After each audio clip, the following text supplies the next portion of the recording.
Assalamualaikum warahmatullahi wabarakatuh. Saya Umi Khairiah SPD MSI, calon guru penggerak angkatan ke-7. Saya akan memaparkan strategi dalam mewujudkan pemikiran Ki Hajar Dewantara tentang pendidikan yang berpusat pada murid, sesuai dengan konteks diri murid dan sosial budaya di daerah Kota Medan, khususnya di SMP Negeri 1 Medan.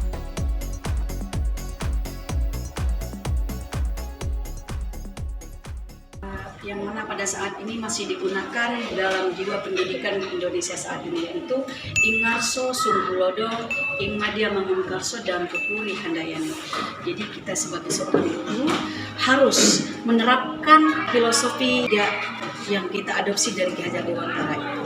Yang mana Ingarso Sunggulodo itu artinya kita sebagai seorang guru harus menjadi contoh teladan di depan. Jadinya supaya murid-murid kita nanti akan mengikuti apa yang akan kita lakukan. Nah, ini juga terdapat di lingkungan masyarakat. Nah, kalau kita sering ke masjid misalnya melaksanakan ibadah dengan disiplin, atau kita sering bersedekah, nah jika ada orang-orang mengikuti kita, itu berarti kita sudah menjadi teladan bagi orang-orang yang ada di sekeliling kita. Nah, kemudian Ingmadia Mangunkarso itu artinya bahwasanya seorang guru itu harus memberi semangat kepada anak didiknya supaya potensi-potensi yang ada pada diri mereka itu bisa berkembang, supaya cita-cita luhur mereka bisa tercapai. Ketika mereka lagi mengerjakan tugas yang agak sulit, kita harus menyemangati mereka supaya tidak down, supaya tidak berkurang semangatnya. Nah, kemudian di tengah masyarakat juga ini sering kita temukan ketika kita bergaul dengan orang-orang sekeliling kita, kita mengajak supaya tetap melaksanakan kebaikan agar orang-orang sekeliling kita merasa dihormati dan merasa diperhatikan, agar mereka bisa mencontoh seperti yang kita lakukan. Ketiga tadi adalah Tuturi Handayani. Ini tidak asing lagi di dunia pendidikan, yang artinya bahwasanya seorang guru itu harus bisa menjadi pendorong untuk anak didiknya, mendorong dari belakang supaya mereka bisa berkembang menjadi generasi emas di abad 21. Ini juga sering kita lakukan di sekolah ketika misalnya pada waktu upacara ada anak-anak yang tidak mau berbaris dengan rapi, kita arahkan supaya mereka tertib. Jika ada anak-anak yang tidak selesai mengerjakan tugas, tidak selesai mengerjakan PR, kita arahkan supaya tetap semangat. Dan tentunya dalam melaksanakan ketiga semboyan ini ada tantangan yang kita hadapi sebagai seorang guru. Ya, misalnya ada hal-hal yang bertentangan dengan anak. Siswa tadi akan kita panggil, kita edukasi, kita berikan konseling. Bila perlu kita arahkan ke guru BK supaya anak tersebut bisa berubah. Nah, itu solusi yang pertama. Yang kedua, bisa kita panggil orang tuanya apabila siswa tersebut berkasus di sekolah.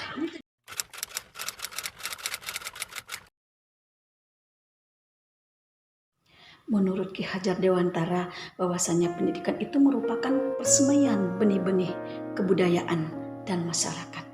Nah, jadi di dalam proses pendidikan, kita sebagai guru-guru akan menjelaskan dan menerapkan hal-hal ini. Misalnya, adanya tari persembahan yang kita laksanakan setiap ada penerimaan tamu di sekolah. Jadi tari persembahan itu sudah menunjukkan kerjasama dan estetika yang baik dalam dunia pendidikan. Nah, tentu saja ini ada tantangan-tantangan, misalnya biaya yang cukup mahal dengan pakaian-pakaian seragam. Nah, ini tentu kita akan memberikan solusi dengan menyediakannya dari sekolah dengan dana-dana yang diperoleh dari pemerintah untuk sekolah. Kita fasilitasi untuk anak-anak murid kita agar mereka tidak terbebani untuk membeli baju untuk menari misalnya. Kemudian juga ada dalam kebudayaan kita, dalam kebudayaan masyarakat Kota Medan namanya Marsiala Pari. Itu artinya adalah bekerja sama yang saling bergantian. Nah, jadi di sini di kelas telah kita terapkan misalnya dengan memberikan tugas pikir kebersihan setiap hari. Jadi itu semua siswa terlibat di dalamnya dan bergantian setiap hari.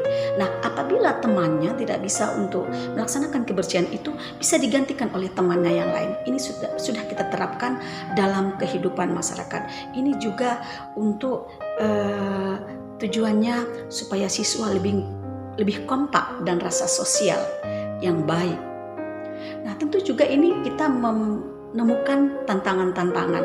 Misalnya ada beberapa siswa tidak hadir dalam kegiatan kebersihan. Nah, jadi solusinya itu kita berikan piket kebersihan pada hari-hari yang lain dengan wajah senyum dan ramah atau 5S, senyum, sapa, salam, sopan dan santun. Kita berikan ini kepada anak-anak kita sebagai teladan dan mudah-mudahan mereka juga bisa terbiasa dengan semboyan 5S ini. Ya, sopan, salam, santun, senyum dan sapa. Hajar Dewantara menjelaskan bahwa dalam menuntun kodrat yang ada pada diri anak, seorang pendidik haruslah seperti seorang petani atau tukang kebun, dan anak-anak adalah sebagai benih-benih atau biji-biji jagung atau biji-biji padi yang ada di dalam suatu area. Jika seorang petani ingin tanaman jagung itu tumbuh dengan subur, maka petani itu akan memberikan pupuk yang secukupnya dan air yang secukupnya. Demikian juga dengan saya sebagai seorang pendidik. Saya berusaha menjadi fasilitator dan menuntun anak-anak agar tetap ke arah yang lebih baik, agar bisa mengerjakan tugas-tugas mereka sebagai seorang pelajar dan berbudi pekerti yang baik. Nah, tentu saja dalam perjalanannya ada tantangan yang kita hadapi. Nah, itu anak-anak didik kita itu tidak konsisten dalam belajar, tidak semangat dalam belajar. Nah, itu adalah tantangan kita. Tapi kita harus mempunyai solusi, kita mempunyai strategi agar anak-anak itu bisa bekerja dan belajar dengan baik. Misalnya, kita berikan mereka tuntunan, kita panggil mereka untuk berkonseling, dan kita bekerja sama dengan kedua orang tuanya.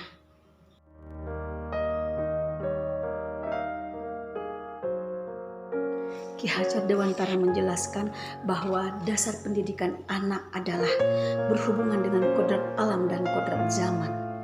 Ya, jadi kodrat alam itu adalah lingkungan yang membentuk sifat atau budi pekerti yang ada pada anak. Sedangkan kodrat zaman adalah pendidikan anak harus disesuaikan dengan zamannya pada saat ini.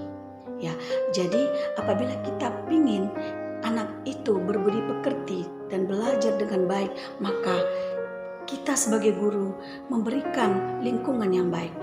Kita berikan hal-hal yang positif di lingkungan mereka. Misalnya dengan belajar dengan tekun, menghormati sesama teman, kemudian bekerja sama, bergotong royong, beribadah sesuai dengan agama dan kepercayaannya masing-masing. Pasti mereka akan terbiasa dengan kebiasaan yang kita lakukan. Nah, sedangkan kodrat zaman, kita harus memfasilitasi anak itu sesuai dengan perkembangan zaman. Seperti saat ini adalah internet dan dunia gadget yang sedang populer di masyarakat. Jadi anak-anak itu juga tidak boleh tertinggal. Mereka harus pandai menggunakan Android mereka untuk mencari fitur-fitur yang bermanfaat. Misalnya, untuk membuat beberapa aplikasi, membuat video-video yang berhubungan dengan pembelajaran mereka. Nah, kemudian ada beberapa tantangan yang kita hadapi apabila anak-anak sering menggunakan Android. Nah, tantangan itu apa? Apabila mereka menggunakan Android mereka untuk melihat hal-hal yang tidak diinginkan, misalnya seperti tentang seks, tentang porno-porno, itu sangat mengganggu bagi perkembangan tubuh mereka. Nah, jadi di sini akan kita berikan solusi. Kita bekerja sama dengan kedua orang tuanya agar selalu mengawasi apa yang dilihat oleh anak-anak kita di rumah, dan di sekolah akan dipantau oleh guru-guru. Nah, Ini semua tujuannya supaya anak-anak kita menjadi generasi emas.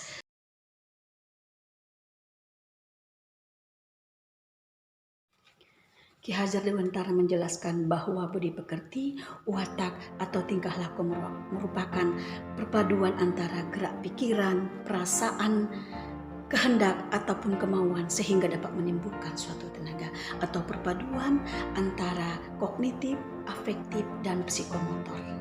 Nah, jadi di sini kita sebagai guru mengharapkan agar siswa kita berbudi pekerti yang baik sesuai yang kita inginkan dan yang diinginkan oleh orang tua. Nah, di sini kita sebagai guru juga banyak menemukan tantangan-tantangan ini dalam pembelajaran. Nah, misalnya kita temukan sebagian anak ada yang berkelahi, maka kita tentu memberikan solusi. Solusinya apa? Misalnya kita panggil ke ruang BK atau bimbingan konseling untuk memberikan konseling bagi mereka agar tidak lagi dilanjutkan perkelahian tersebut atau tidak boleh melakukan perkelahian di dalam kelas. Kemudian juga kita mendampingi siswa apabila mereka merasa tertekan dengan teman-temannya atau dibully oleh teman-temannya, maka kita buat pendampingan di dalam kelas. Nah, tantangan apa lagi yang sering kita temukan, yaitu tantangan siswa kadang-kadang tidak mengerjakan tugas atau PR yang kita berikan. Jadi apa solusinya? Nah, kita akan memanggil siswa tersebut dan kita dampingi agar dia mengerjakan tugasnya, ataupun kita berikan bimbingan secara privat yang kita laksanakan setelah pulang sekolah ataupun di rumah siswa tersebut.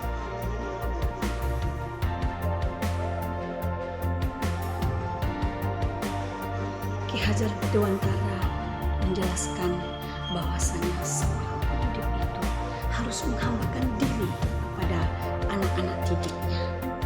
Nah, kita sebagai guru juga sudah menerapkan ini dalam proses pembelajaran di kelas. Nah, jadi kita harus utamakan dulu kepentingan anak, kesulitan anak yang dihadapinya, daripada kita mementingkan keluarga diri kita sendiri.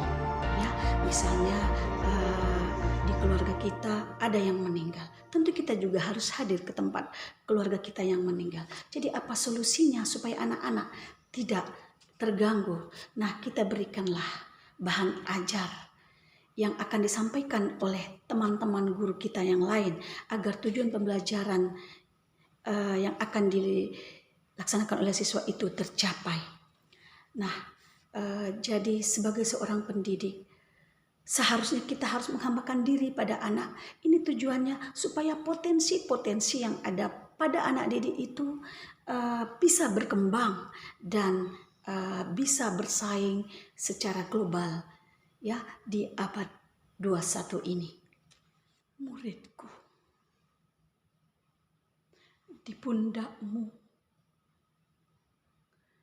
adalah cita-cita mulia yang didambakan oleh orang tua dan negara. Muridku, tersenyumlah menghadapi pendidikan saat ini. Kejarlah mimpimu. Jangan engkau biarkan cita-citamu itu kandas.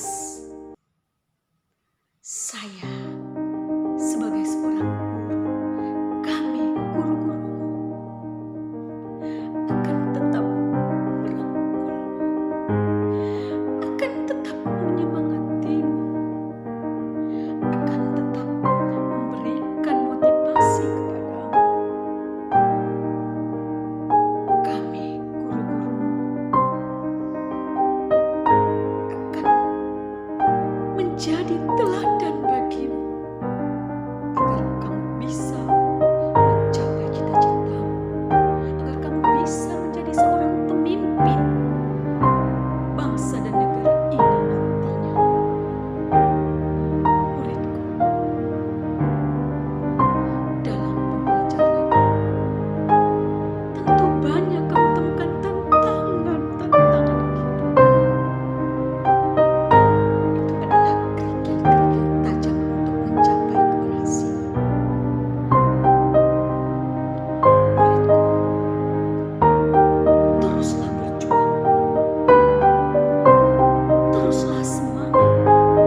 SPD MSI, guru IPA SMP Negeri 1. Demikianlah pemaparan dari saya, Mulia SPD MSI, tentang strategi dalam pemikiran Ki Hajar Dewantara mengenai pendidikan yang berpihak pada murid sesuai dengan konteks diri murid dan sosial budaya di daerah Kota Medan, khususnya di SMP Negeri 1.